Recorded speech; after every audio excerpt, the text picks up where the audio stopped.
Hebrews chapter 6 verse 10. For God is not so unjust so as to overlook your work and the love that you have shown for his name in serving the saints as you still do. My dear friends in Jesus Christ, the author of Hebrews wants us to know that God will not overlook all the labor of love for his glory. He will reward all those who do good things for the saints and for the others. According to our Christian belief, a saint is a holy person who is believed to be in heaven and who is known for his or her heroic sanctity. The interesting fact is that we don't have to wait for a saint to be called one by the church, as those who have repented and put their trust in Christ are saints by God. When we run into trouble in our lives, we frequently ask our friends or family members to pray for us. That doesn't mean that we don't want to pray for ourselves.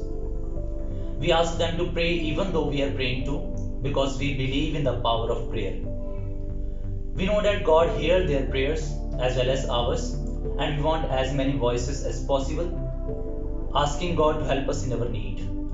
As angels and saints in heaven stand just before God, they intercede for us in the form of prayer. The important fact is that we do not pray to the saints, we just pray with them. The saints are venerated and not worshipped. The role of saints in our life is important as they serve to inspire us to serve God and care for the sick. They are believed to be able to intercede for us and help mankind either through direct communion with God or through personal intervention. There are those who seek knowledge for the sake of knowledge, that is curiosity. There are those who seek knowledge to be known by others, that's vanity. There are those who seek knowledge in order to serve, that is love. These are the few lines said by Saint Bernard of Clairvaux. Saint Bernard of Clairvaux was a Burgundian abbot and a major leader in the revitalization of Benedictine monasticism. He was born in the Kingdom of France in the year 1090 and he died on 20th August 1153. His main mission of life was to become a monk, and his life reflected that. Bernard was only 19 when his mother passed away.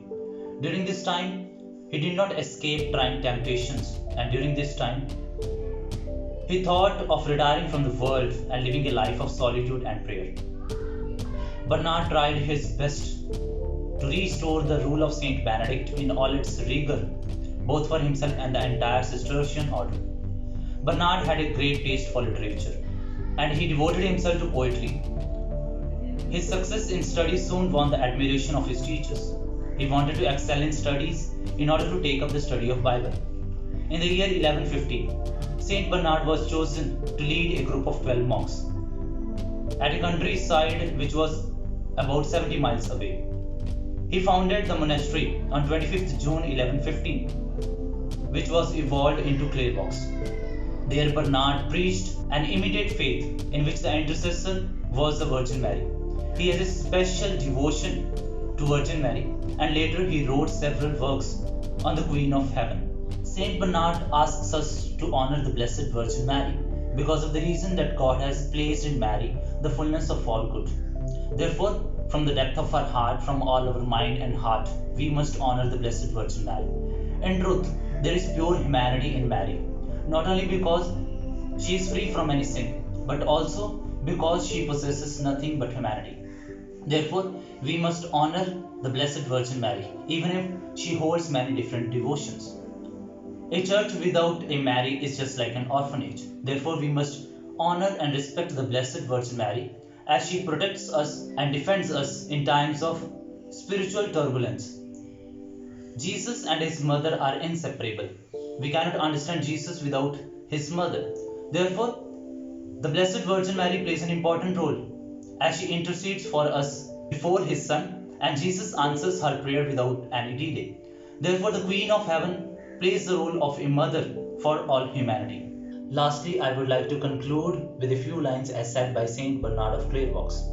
Under the influence of fear, we bear the cross of Christ with patience.